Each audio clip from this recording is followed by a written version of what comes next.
Bisa ada keterangan? Ya. Jumlah siswa semua 39, tidak masuk 1, jadi 38 ya, Mas ya.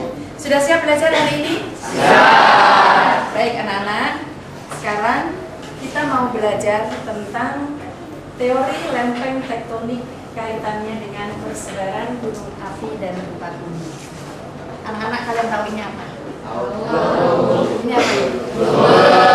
Globe. Globe itu apa? Bulan. Nah, di dalam globe, di atas ini ya, bagian atas ini terdapat apa? Yang kalian lihat apa saja yang tergambar di dalam globe ini? Ya, ada benua-benua, ada samudra, ada negara-negara. Baik, saya mau tanya, ada berapa benua yang terdapat di seluruh permukaan bumi ini? Berapa? Baik, sebutkan kalau begitu.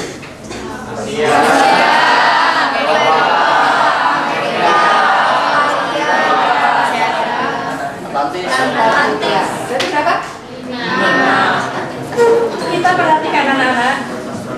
Globe atau tiruan bola bumi ini terdapat antara lain adalah daratan dan lautan. Daratan terdiri atas benua-benua yang ada. Kemudian juga samudra-samudra yang ada. Antara satu benua dengan benua yang lain dipisahkan oleh samudra luas. Sekarang pertanyaannya, apakah dari awal mula bumi kita ini memang terdiri atas 5 benua yang sudah seperti ini? Ya. Mari sekarang kita perhatikan ya. Nah, sekarang kita akan masuk pada materi kita, yaitu tentang teori lempeng tektonik kaitannya dengan persebaran gunung api dan gempa bumi. Dalam pembelajaran ini, indikator yang ingin kita capai pertama, menganalisis teori lempeng tektonik dan kaitannya dengan persebaran gunung api dan gempa bumi. Kemudian yang kedua, menyimpulkan daerah-daerah yang berpotensi terjadi gempa bumi dan tsunami. Seperti tadi sudah kita ketahui bahwa seluruh permukaan bumi kita terdiri atas 5 benua dan samudra-samudra serta laut-laut yang luas yang berada di antara benua-benua tadi. Ya. Jadi sekarang kita perhatikan kembali bahwa bumi kita tidak seperti ini pada awalnya, tetapi bumi kita ini mengalami perkembangan, terutama adalah pada benua-benuanya. Kalian perhatikan anak-anak, perkembangan bumi kita mulai dari kurang lebih 200 juta tahun yang lalu, waktu yang singkat. Setelah terjadi tumbukan antar lempeng, kita tahu di manakah daerah-daerah yang merupakan daerah gunung api. Ini adalah bagian dari Sulawesi Utara, ya.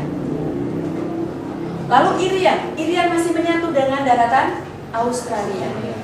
Nah, sekarang kita akan perhatikan jalur-jalur pegunungan yang ada di wilayah Indonesia.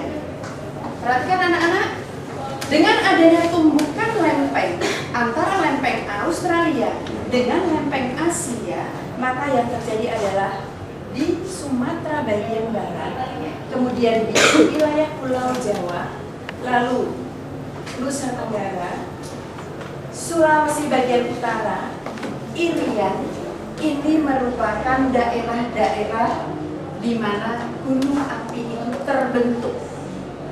Merupakan daerah terbentuknya gunung api. Di mana di situ daerah yang merupakan daerah terbentuknya gunung api, maka di situ akan rawan terhadap gempa bumi. Sekarang kalian perhatikan Kalimantan. Kalimantan. Bagaimana dengan Kalimantan? Tidak ada. Kenapa Kalimantan tidak ada gunung api? Kenapa? Karena apa? Jangan takut salah. Karena bukan merupakan daerah batas lempeng. Semua daerah yang merupakan batas lempeng, maka di situ merupakan daerah yang rawan terhadap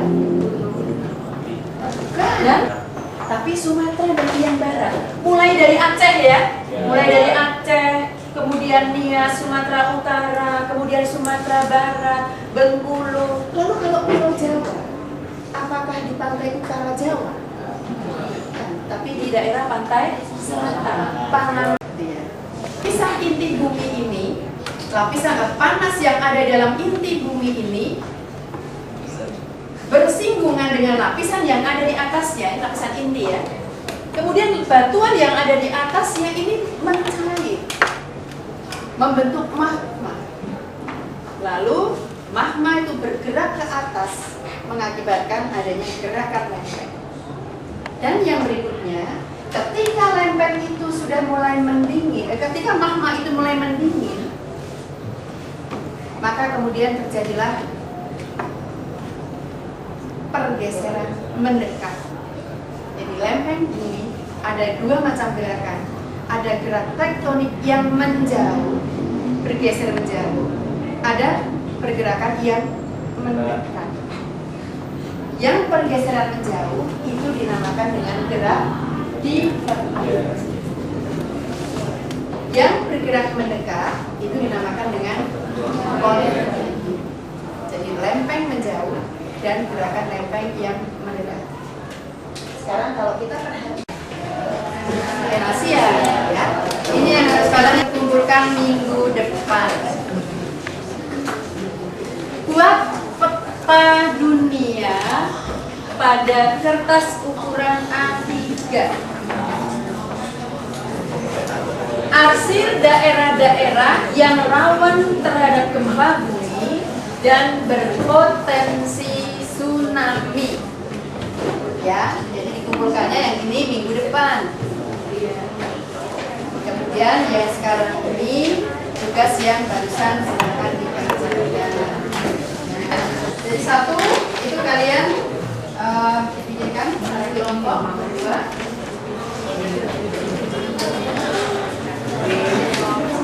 Kemudian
nilai yang ya. Jadi jangan asal-asal, ini cuma tugas ya. Jadi kalian harus mencoba menilai. Ini tugas kelompok. Nah, untuk minggu depan yang kalian buat 3+3 itu masing-masing buat sendiri-sendiri ya. Jadi ada penilaian yang kelompok, ada juga penilaian yang baik. Sudah selesai? Oke, kalau begitu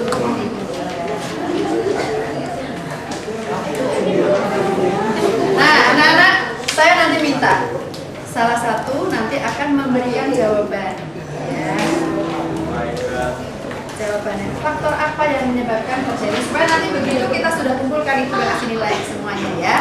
Kalian sudah tahu jawaban yang benar ini. Oke. Menyebabkan terjadinya gerakan lempeng litosfer. Ya. Karena adanya gerakan dari magma yang ada di inti bumi yang sangat panas. Karena ada gerakan magma yang ada di dalam bumi yang sangat panas, menyebabkan terjadinya gerakan lempeng litosfer. Ya, bagus. Ya. Baik anak-anak, karena waktu juga sudah selesai, kita akhiri dulu pelajaran kita hari ini. Kita sambung minggu